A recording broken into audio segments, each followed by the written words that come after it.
Hello दोस्तों, welcome to my channel A to Z Pathshala. आज मैं आप सबके लिए एक कहानी लेके आई हूँ जिसका नाम है भाई का प्यार। तो चलिए शुरुआत करते हैं इस कहानी की। एक हॉस्पिटल में एक छोटी सी बच्ची मिली एडमिट हुई। उसको एक बहुत ही सीरियस बीमारी थी जिसके कारण उसकी हालत बहुत ही ज़्यादा क्रिटिकल थी।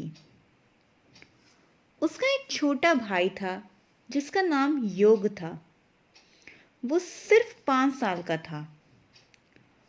उसके भाई को भी कुछ महीनों बाद वही सेम बीमारी डिटेक्ट हुई जो उसको थी। वो भी छोटा सा बच्चा एडमिट हुआ उसी हॉस्पिटल में। लेकिन कुछ ही वक्त बाद वो ठीक होने लगा।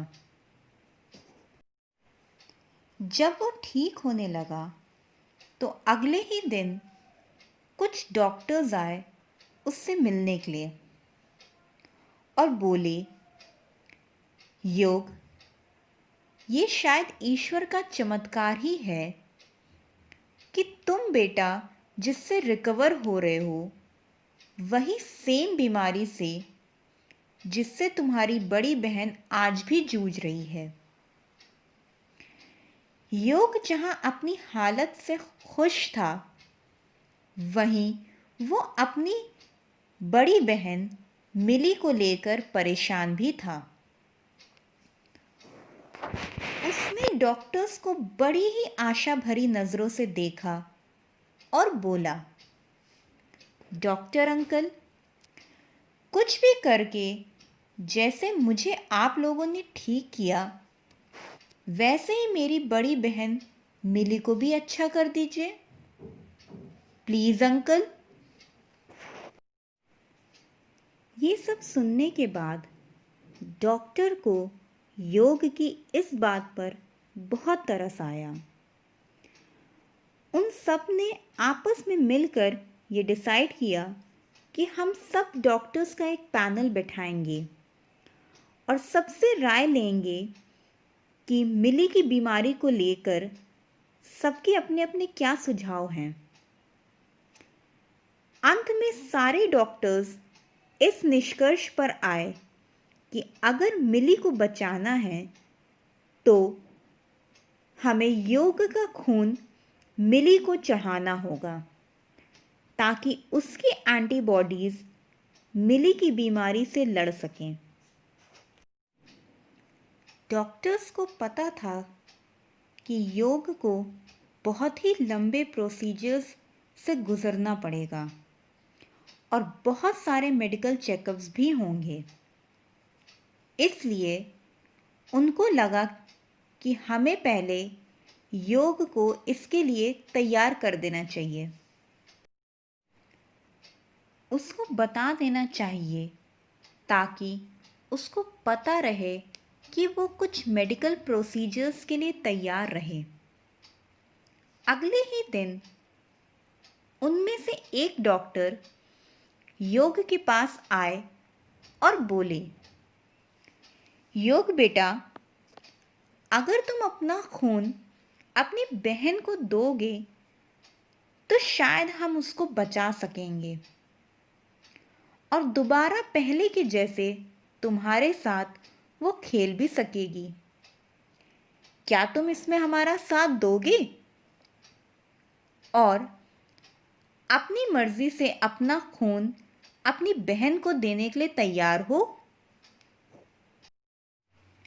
योग थोड़ा सा रुका और फिर बोला, जी जी बिल्कुल, मैं राजी हूं।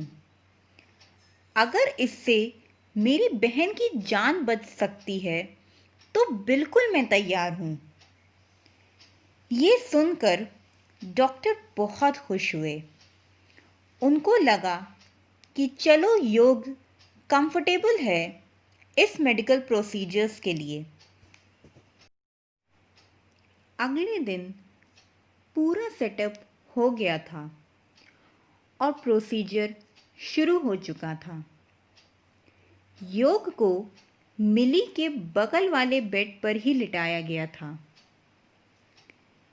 योग मिली को देखकर मुस्कुरा रहा था।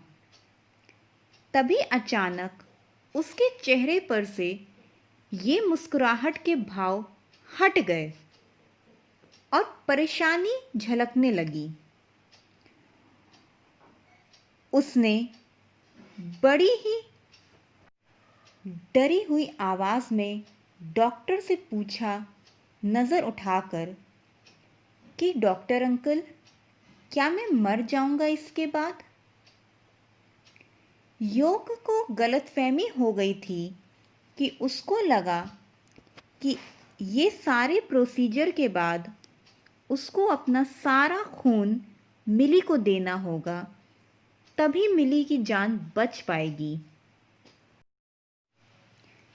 उसकी यह बात सुनते ही डॉक्टर्स ने योग के मासूम से चेहरे को देखा और वह समझ गए कि योग को लग रहा था कि उसको सारा खून अपनी बहन मिली को देना होगा, तभी उसकी जान बच सकती है, जिसके बाद योग मर जाएगा।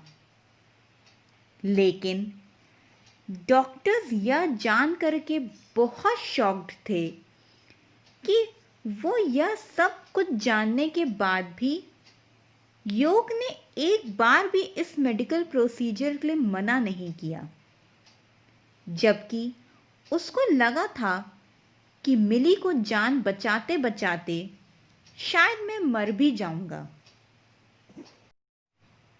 वहां मौजूद कुछ डॉक्टर्स की आंखों में आंसू आ गए और उन्होंने नम आंखों से फिर योग को समझाया कि ऐसा कुछ भी नहीं होगा बेटा, जैसा तुम सोच रहे हो।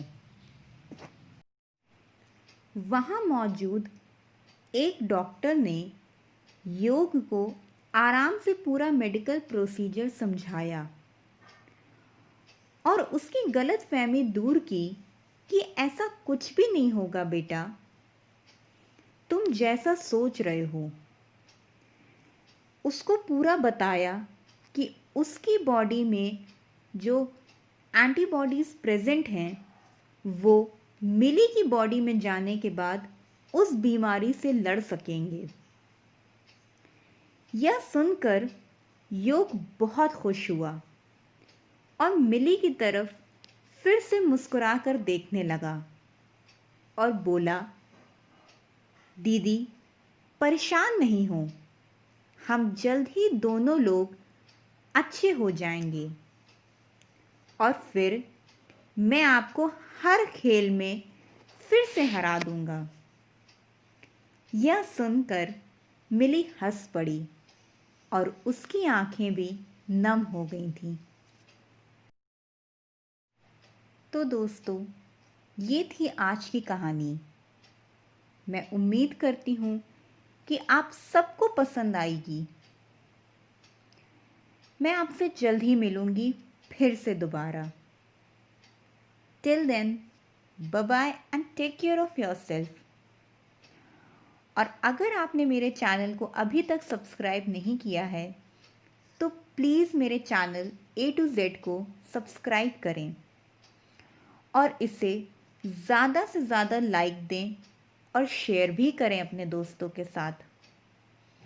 और अगर आपके भी ऐसे कोई भाई बहन हैं तो ये कहानी ज़रूर उनके साथ शेयर करें। Okay, thank you everyone.